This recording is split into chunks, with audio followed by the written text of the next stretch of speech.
अस्सलाम वालेकुम, welcome back to my academy with another interesting video. तो आज हम पढ़ेंगे एक्सरसाइज 2.2। इससे पहले अगर आपने चैनल को सब्सक्राइब नहीं किया तो सब्सक्राइब कर लीजिए और लाइक भी कर दीजिएगा। तो 2.2 जो है हमने पढ़ने से पहले हमने जो है इसके कुछ कॉन्सेप्ट पढ़ना लाजमी है। तो some important type of function जिसमें हम पढ़ेंगे algebraic function, transcendental function, explicit implicit function, parametric function. तो अलजेब्रिक फंक्शन क्या होता है? Is a function which defined by algebraic function. इसकी जो एक्सप्रेशन होती है वो इस तरीके से होती है और इसकी जो एक्सप्रेशन होती है वो और क्यू अपॉन पी के फॉर्म में होती है। और किस तरीके से होती है? और इसकी होती है इर्रेशनल फॉर्म में, यानी कि स्क्वायर रूट फॉर्म में होती है। अगर आपके सामने इस तरीके की इक्वेशन आपके दिखे तो ये जो है वो अलजेब्रिक फंक्शन कहलाता है। अब ट्रांसेंडेंटल फंक्शन क्या होता है? और functions are transcendent function like exponential function, logarithmic function, trigonometric function, hyperbolic function या फिर इन्वर्स फंक्शन। अब एक्सपोनेंशियल फंक्शन क्या होता है? Exponential function if f of x is equal to a power x. ये ए जो है वो और रियल नंबर है और positive real number, but keep in mind a जो है हमारा 1 के बराबर नहीं होना चाहिए। क्यों नहीं होना चाहिए? क्योंकि अगर 1 पावर हो तो 1 के ऊपर कोई भी पावर हो तो वो जो कोई सी भी जो पावर होती है वो 1 ही कहलाती है। यानी कि अगर जैसे सपोज़ करें मेरे पास 1 पावर 5 आ जाए या फिर 1 पावर cos थीटा आ जाए, तो जो आंसर होगा वो किसके बराबर होगा? इन दोनों का 1 के बराबर होगा। ठीक है, तो इसलिए जो है हमने जो है ए को जो है वो 1 के इक्वल लेके नहीं आ रहा। अब यहाँ पर देखें कि किस तरीके से आ सकते हैं। 1/2 पावर एक्स की तरीके से आ सकते हैं या फिर स्क्वायर रूट 5 पावर एक्स के बराबर आ सकते हैं या फिर 7 पावर माइनस एक्स के बराबर आ सकते हैं। अब लॉगरिथमिक फंक्शन की डेफिनेशन देख लेते हैं। लॉगरिथमिक फंक्शन क्या होता है? If y is equal to a power x, where a जो है वो हमारा रियल नंबर है, कोई सा भी real number, and a is not equal to 1, यानी कि ए जो है वो 1 के बराबर नहीं होना चाहिए। लॉग में अगर 1 के बराबर हुआ तो वो उसकी जो लॉग है वो 1 ही रहेगा। Then log a y is equal to x is called logarithmic function of y to the base a. अब इसको लॉग को हम पढ़ते हैं किस तरीके से? Log is to base of y. क्या पढ़ते हैं हम? Log is to base a of y. किसकी बेस है? वाई की बेस है। अब ये हमारे पास ये लॉग की कुछ आइडेंटिटी है और लॉग की कुछ फार्मूलाज हैं, वो देख लेते हैं कि y is equal to log of log 10x। ये क्या कहलाता है? हमारा कॉमन लॉग कहलाता है। और ये वाला जो लॉग है log of e, log is to base e x, ये क्या कहलाता है? और या फिर y is equal to ln x, तो ये क्या कहलाता है हमारा? ये कहलाता है नेचुरल लॉग। क्या कहलाता है? Natural log. लॉग की 2 किस्में होती हैं। ठीक है, अब ये दूसरा पॉइंट क्या है? The domain of logarithmic function is positive real number and it's range it's real. It means कि लॉग के अंदर जो हम कोई सा भी नंबर हम पुट करेंगे वो हमेशा पॉजिटिव रियल नंबर होना चाहिए और उसकी जो रेंज होगी वो हमेशा रियल आएगी। क्यों? हम उसके अंदर क्यों पुट करेंगे लॉग के अंदर पॉजिटिव रियल नंबर? क्योंकि हमारे पास लॉग में जो है वो नेगेटिव का लॉग जो है वो एक्सेप्ट करता ही नहीं है। ठीक है, अगर आप कैलकुलेटर में भी लॉग ऑफ -1 या फिर -2 पुट करेंगे तो फिर वो जो है वो एरर आ जाएगा, मैथमेटिक्स एरर आ जाएगा।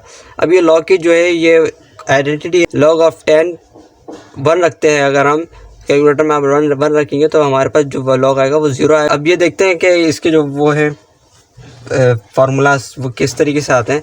लॉग 10 अगर हमारे पास प्रोडक्ट फॉर्म में आ जाए लॉग, तो हमारा जो है वो किसके बराबर होगा? Log 10a plus log 10b। अब ये जो लॉग इज़ टू बेस 10 अगर हमारे पास क्वेश्चन फॉर्म में आ जाए तो वो हमारे पास हो जाएगा लॉग 10a, मतलब कि डिफरेंस फॉर्म में आ जाएगा। और अगर a पावर m में आ जाता है, ये a पावर कोई पावर आ जाती है, हमारी पावर जो है हमारी पहले आ जाएगी, फिर लॉग 10a आ जाएगा। ठीक है, अब हम देखते हैं trigonometric function, inverse trigonometric function. Trigonometric function क्या होता है? ये आपने पहले भी पढ़ा होगा। ये inverse sine cos tangent simply यही है, और sign inverse, cos inverse, tangent inverse, second inverse, cotangent inverse, तो इस तरीके से होता है। अब ये देखें हाइपरबोलिक फंक्शन। हाइपरबोलिक फंक्शन क्या होता है? Hyperbolic function and inverse hyperbolic function are defined in a way similar to trigonometric function. The graph of the hyperbolic function represent a hyperbola. ये जो हमारा जो हाइपरबोलिक फंक्शन जो होता है वो किसको रिप्रेजेंट कर रहा होता है? वो हाइपरबोला को रिप्रेजेंट कर रहा होता है। There are 6 hyperbola inverse function, hyperbola and inverse hyperbola function. ठीक है, वो हमारा ये जो हाइपरबोला है वो बेसिकली वो बिल्कुल सिमिलर किससे है? ट्रिग्नोमेट्रिक फंक्शन से सिमिलर करता है। सही है। अब क्या है explicit and implicit function? Explicit function क्या होता है? Which depend variable y can be written explicit only in term of independent variable. It means के हमने भी जितने भी पढ़ा भी पिछले फंक्शन पढ़ी है, फंक्शन डोमेन वगैरह जितने भी हम पढ़ा, हमने कुछ पढ़ा है ग्राफ ऑफ फंक्शन वगैरह, वो हमने जो पढ़ा है वो एक्सप्लिसिट फंक्शन था। सही है। अब एक्सप्लिसिट फंक्शन में क्या होता है कि जो वाई जो है वो हमारा डिपेंड कर रहा होता है, वो एक्स के ऊपर डिपेंड कर रहा होता है। सही है। यानी कि एक्स जो है वो हमारा इंडिपेंडेंट वेरिएबल है और वाई जो है हमारा डिपेंडेंट वेरिएबल है। यानी कि इट मीन्स कि अगर हम एक्स के अंदर कुछ भी वैल्यू पुट करते हैं तो हमारे पास वो किसकी वैल्यू आ जाती है? वो वाई की वैल्यू आ जाती है। अगर हम इसके अंदर 2 पुट करते हैं, सही है, अब सपोज करें अगर हम 2 पुट करते हैं, 2 - 1 1 इसका आंसर हो जाएगा और 1 किसकी वैल्यू आ गई? हमारे पास वाई की वैल्यू आ गई। तो वाई जो है हमारा वो डिपेंडेंट वेरिएबल किसके ऊपर? एक्स के ऊपर डिपेंडेंट है। अब इम्प्लिसिट फंक्शन क्या होता है? इम्प्लिसिट फंक्शन जो है वो दोनों जो है डिपेंडेंट वेरिएबल होते हैं। वाई भी डिपेंडेंट वेरिएबल होता है इसमें और एक्स भी डिपेंडेंट वेरिएबल होता है। सही है। क्यों? क्योंकि हमारे पास जो है ना एक्स और वाई जो है बिल्कुल मिक्स हुए हुए फॉर्म में आते हैं। इसके अंदर वाई और एक्स जो है वो दोनों के दोनों डिपेंडेंट वेरिएबल होते हैं, दोनों मिक्स फॉर्म में आते हैं, इस तरीके से फॉर्म में आते हैं।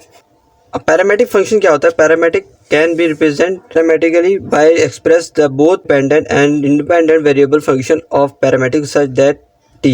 इट मीन्स के वाई एक्स भी हमारे पास जो है वो डिपेंडेंट होता है और वाई भी डिपेंडेंट होता है, लेकिन किस पे डिपेंड कर रहा होता है? वो टी पे डिपेंड कर रहा होता है। टी, ये टी जो है वो पैरामेट्रिक है। T is parametric.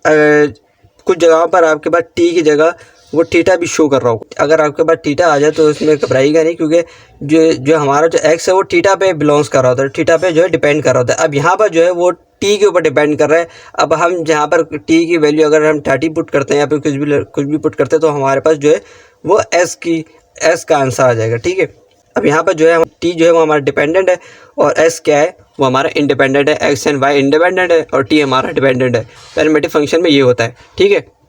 अब यहाँ पर क्वेश्चन नंबर 1 में आपको क्या दिया हुआ है कि हमें जो है फाइंड करना है कि एक्सपोनेंशियल फंक्शन कौन से हैं, लोगरिथमिक फंक्शन कौन से, ट्रिग्नोमेट्रिक फंक्शन कौन सा है और हाइपरबोलिक फंक्शन कौन से हैं।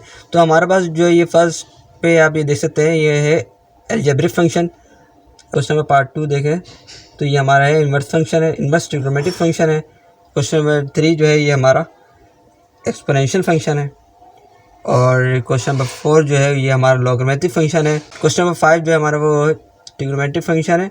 क्वेश्चन नंबर 6 जो है वो एक्सपोनेंशियल फंक्शन है। क्वेश्चन नंबर 7 अलजेब्रिक फंक्शन है। क्वेश्चन नंबर 8 ट्रिग्नोमेट्रिक फंक्शन है। क्वेश्चन नंबर 9 ये हमारा लोगरिथमिक फंक्शन है।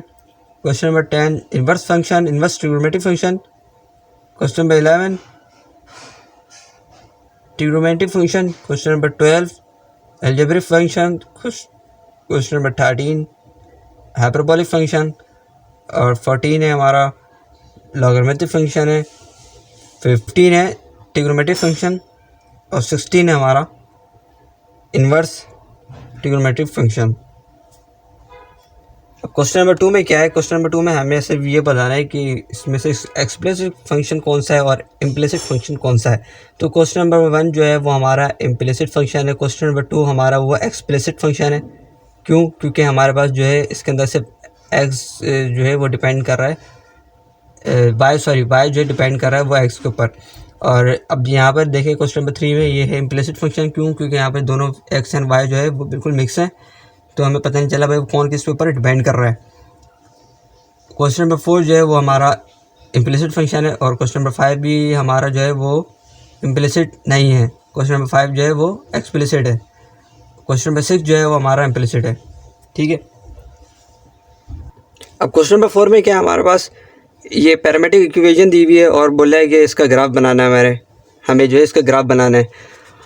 अब ये देखें, ये जो है मैंने आपको बताया था कि x जो है वो डिपेंड कर रहा है, वो t पे डिपेंड कर रहा है, और y भी जो है डिपेंड कर रहा है, वो t पे डिपेंड कर रहा है। अब ये दोनों जो है डिपेंड कर रहे हैं। अब इसको सॉल्व किस तरीके से करेंगे, हम पहले इस क्वेश्चन रिपीट कर लेता हूँ कि x is equal to a² ये हमारी इक्वेशन नंबर 1 बन गई है, और y is equal to 2at ये हमारी बन गई इक्वेशन 2। अब इक्वेशन 2 को जो है मैं ले लेता हूँ।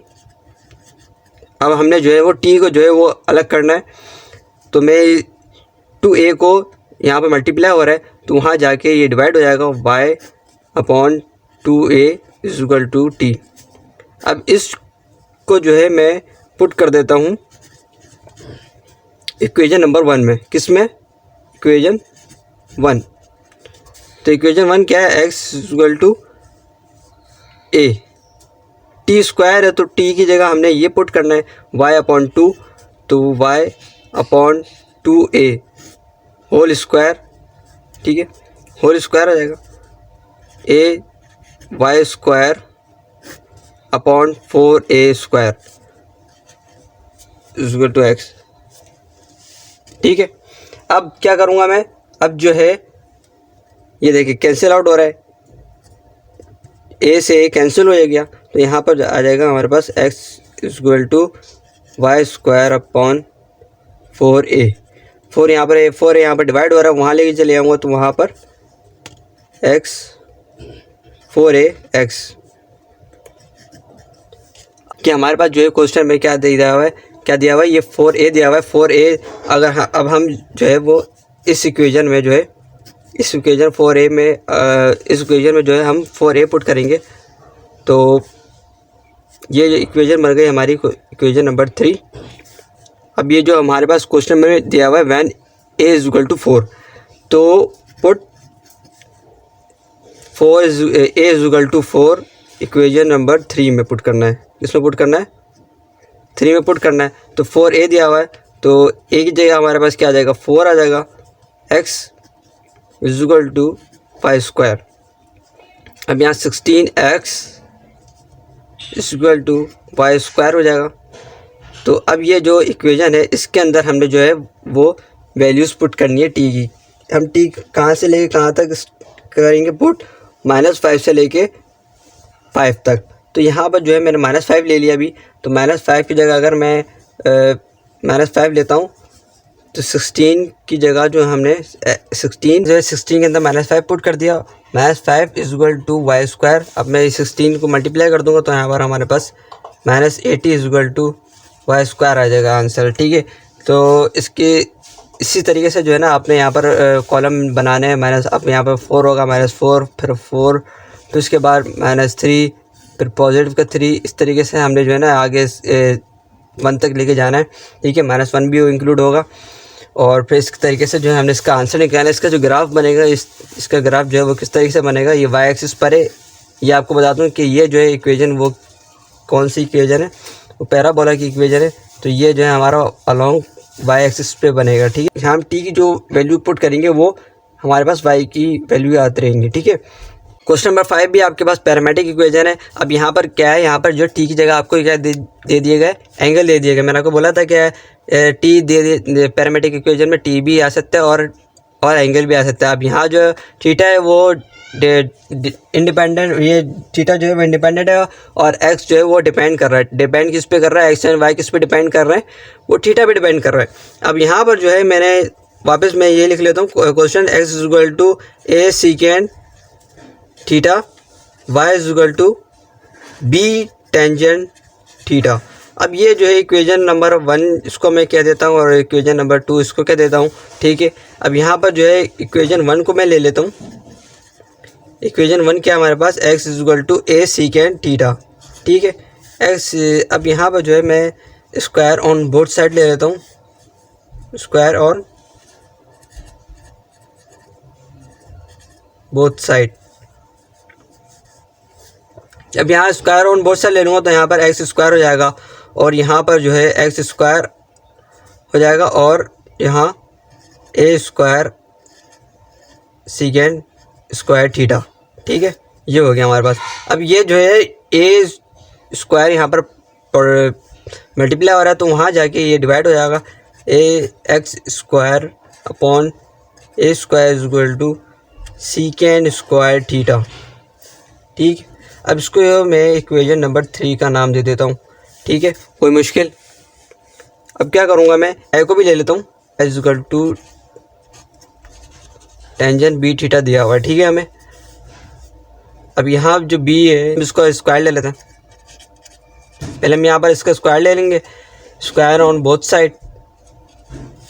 तो यहाँ जो है y square b, y square is equal to b square tangent square theta. अब यहाँ जो है हमने वही बी यहाँ पर मल्टीप्लाई हो रहा है तो वहाँ जाके डिवाइड हो जाएगा। तो y square upon b square is equal to tangent square theta. इसको मैं कह देता हूँ इक्वेशन नंबर 4। ठीक है, अब यहाँ जो है मैंने क्या करना है, सपरेट करना है। क्या करना है, सपरेट करना है किसको, इक्वेशन 3 को किससे करना है, इक्वेशन 4 से। ठीक है, अब जब मैं इक्वेशन 3 को और इक्वेशन 4 को मैं सेपरेट करूँगा तो यहाँ पर जो है x square upon a square minus y square upon b square is equal to secant square theta minus tangent square theta. अब आपने यहाँ पर एक आइडेंटिटी पढ़ी होगी फर्स्ट ईयर में या फिर मैट्रिक में कि secant square minus tangent square theta is equal to 1 के बराबर होता है। किसके बराबर होता है, 1 के बराबर। तो यहाँ पर जो है मैं इसकी जगह 1 लिख लूँगा और ये एज इट इज ऐसे ही आ जाएगा नीचे, a minus y square upon b square. ठीक है, अब यहाँ पर क्या करूँगा मैं, जो हमारे पास ए की वैल्यू दी हुई थी वहाँ यहाँ पर पुट कर दूंगा और जो बी की वैल्यू दी हुई थी क्वेश्चन में वो मैं यहाँ इस जगह पुट कर दूंगा। तो ए की वैल्यू क्या है 3 और बी की वैल्यू क्या है 4। तो x square upon a square है। अब यहाँ पर ए स्क्वायर है तो यहाँ पर जो है ए की वैल्यू की क्या दी हुई थी हमारे पास 3, तो ये स्क्वायर हो जाएगा 9 हो जाएगा इसका। और यहाँ पर जो है y square upon b, b की वैल्यू क्या दी हुई है 4, तो यहाँ पर जो है 16 इज इक्वल टू 1। ठीक है, अब यहाँ पर क्या करना है, हमने जो है वो y को अलग करना है। ठीक है, तो अब क्या करूँगा मैं, इस टर्म को जो है ये माइनस वाई स्क्वायर अपॉन 16 को उठा के मैं इधर ले जाऊँगा इज इक्वल टू इस तरफ और 1 को मैं इस तरफ ले आऊँगा। तो एक्स स्क्वायर अपॉन 9 माइनस का 1 हो जाएगा, क्योंकि यहाँ पर पॉजिटिव का है, is equal to y square upon 16 हो जाएगा। ठीक है, अब क्या करूँगा मैं, यहाँ पर जो है एलसीएम ले लूँगा। एलसीएम लेने के बाद जो है इसका आंसर जो है वो यहाँ लिख लेता हूँ मैं। एलसीएम लेने के बाद इसका आंसर क्या हो जाएगा, x square minus 9 upon 9 is equal to y square upon 16। अब यहाँ पर 16 यहाँ पर डिवाइड हो रहा है तो वहाँ ले जाऊँगा तो वहाँ पर जाके ये मल्टीप्लाई हो जाएगा। किससे हो जाएगा, इससे हो जाएगा, इस ब्रैकेट से। यहाँ पर 16, अब यहाँ पर जाएगा वाई स्क्वायर हो जाएगा। सही है, अब यहाँ पर जो है सिंपली आपने क्या करना है, यहाँ पर जो है सिंपली आपने क्या करना है, इसके अंदर कुछ भी नहीं करना है। आपने जो है आपको क्वेश्चन में थीटा की वैल्यू दी हुई है तो थीटा की हमने जो है ना वो माइनस पाई से लेके पॉजिटिव पाई तक रखना है और तो है, और फिर इसके बाद हमने यहाँ पर पुट कर देना है।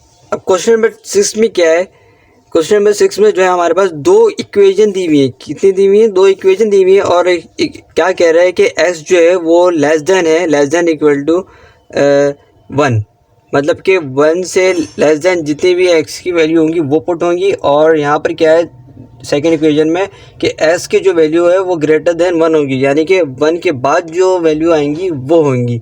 अब यहाँ पर लेस देन इक्वल टू है, इट मीन्स कि यहाँ पर जो है 1 भी काउंट होगा। अब यहाँ पर जो है ये देखें, यहाँ पर जो है ग्रेटर देन है तो यहाँ पर जो है 1 काउंट नहीं होगा, यहाँ पर जो है वो 1 के बाद जितने भी नंबर होंगे वो काउंट होंगे। ठीक है, अब इसकी जो let f of x is equal to y के हमारे पास पहली इक्वेशन में एक्स स्क्वायर है, क्या है एक्स स्क्वायर। अब यहाँ पर मैं जो है पुट कर लेता हूँ -1, क्योंकि यहाँ पर जो है 1 से नीचे, अब चाहे तो 0 भी कर सकते हैं 1 भी कर रहे हैं, लेकिन यहाँ पर मैं कर रहा हूँ -1। मैं -1 पुट करूँगा तो यहाँ पर जो है हमारे पास इसका आंसर जो है वो 1 ही आएगा। अब 0 पुट कर लेता हूँ तो 0 क्या आएगा, 0 पुट करूँगा तो 0 आएगा। तो ये आ गई हमारे पास पहली इक्वेशन। इसका मैं टेबल ड्रॉ कर लेता हूँ। टेबल किस तरीके से बनेगा, यहाँ x और यहाँ y। अब मैंने पहले क्या पुट किया, मैंने किया 0, तो 0 रखने पे मेरे पास आंसर क्या है, 0 आया। फिर मैंने पुट करता हूँ मैं -1, तो माइनस पुट करने पे क्या आएगा, मेरा आंसर 1 आएगा। फिर उसके बाद मैं पुट कर लेता हूँ -2, तो -2 पुट करने पे मेरे पास आंसर आ जाएगा इसका 4। फिर पुट कर लेता हूँ -3, फिर क्या आएगा, 3 का 9 हो जाएगा, पॉजिटिव का 9। ठीक है, अब यहाँ पर मैं इक्वेशन नंबर 2 ले लेता हूँ। इक्वेशन नंबर 2 क्या है, y = 2x। क्या है, y = 2x। अब यहाँ पर जो है मैं 2 की जगह में x की जगह में क्या, अब यहाँ पर जो है वो क्या कह रहे हैं क्वेश्चन में कि 1 के बाद वाली वैल्यू लेनी है हमने, जो है ना s की जितनी भी लेनी है हमने 1 के बाद वाली, मतलब कि 1 > 1 लेनी है। तो यहाँ पर जो है मैं सबसे पहले 2 ले लेता हूँ। 2 लूँगा तो यहाँ पर आ जाएगा 4। फिर 2x की जगह मैं ले लेता हूँ यहाँ पर ये फर्स्ट हो गया, यहाँ पर ये सेकेंड टर्म। तो मैं यहाँ पर जो है यहाँ पर ले लेता हूँ 3, तो 3 की जगह आ जाएगा 6। फिर ले लेता हूँ 4, तो यहाँ हो जाएगा 8। अब इसका टेबल बना लेता हूँ। टेबल में x y, 2 रखने पर मेरे पास आया 4, 3 रखने पर आया 6, 4 रखने पर आया 8, 5 रखूँगा तो कितना आएगा, 10 आएगा, 6 रखूँगा तो 12 आएगा। ठीक है, अब मैं इसका ग्राफ बना लेते हैं। ग्राफ किस तरीके से बनेगा, अब यहाँ पे सेकंड इक्वेशन का ग्राफ किस तरीके से बनेगा, वो कुछ इस तरीके से बनेगा। यहाँ पर असल में मेरे पास ग्राफ नहीं है, देखें 0,0, तो यहाँ से बनेगा 0,0, यहाँ पर पॉइंट आ जाएगा। फिर आ जाएगा 1 रखा तो हमारे पास क्या आया, 1 आया। -1 रखूँगा तो 1 आया। तो -2 रखा तो मैंने 4 आया, और -3 रखूँगा तो यहाँ पर क्या आएगा, मेरे पास 9 आएगा। ठीक है, तो कुछ इस तरीके से ग्राफ बनेगा यहाँ पर। और सेकंड इक्वेशन का ग्राफ किस तरीके से बनेगा, 2 रखा तो मैंने यहाँ पर रखा, 2 आया तो 4 आ गया। 3 रखने पर मेरे पास आया 6, 4 रखने पर आया 8। यहाँ पर मेरे पास ग्राफ पेपर नहीं है, तो अगर आप ग्राफ पेपर में करेंगे तो फिर बिल्कुल एक्यूरेट सही आएगा, आपका सही बनेगा। ठीक है, लेकिन कुछ इस तरीके से बनेगा। सही है, अगर वीडियो अच्छी लगी हो तो चैनल को सब्सक्राइब और लाजमी लाइक कीजिएगा। अगर किसी भी आपको चीज़ में प्रॉब्लम होती है तो नीचे डिस्क्रिप्शन में हमारा ग्रुप, व्हाट्सएप ग्रुप का लिंक दिया हुआ है, तो आप उसमें जो है इजीली आप क्वेश्चन कर सकते हैं कोई से भी आप। तो मिलते हैं नेक्स्ट वीडियो में, जब तक के लिए अल्लाह हाफिज़।